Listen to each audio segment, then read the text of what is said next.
আসসালামু আলাইকুম my dear viewers, আশা করি অনেক ভালো আছেন।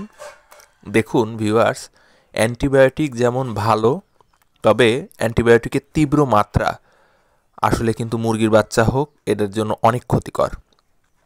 এই বাচ্চাগুলো হলো মিশরীয় ফার্মি জাতের মুরগির বাচ্চা।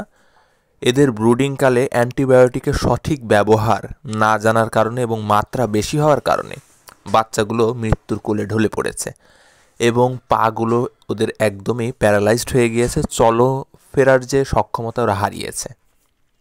এক্ষেত্রে অবশ্যই আপনারা বাচ্চা ব্রুডিংকালে অ্যান্টিবায়োটিকের সঠিক নিয়ম মাত্রাগুলো জানবেন।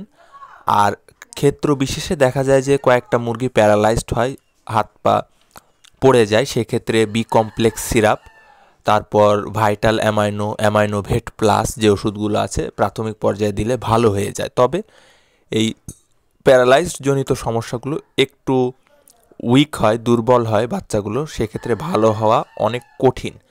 অবশ্যই একটু খেয়াল করে ব্রুডিংটা আপনারা করবেন এবং সেই সাথে বাচ্চাগুলোকে তাপ সঠিকভাবে দেবেন, কারণ তাপ যত বেশি মানুষ কন্ট্রোল করতে পারবে মুরগির বাচ্চা ভালো থাকবে।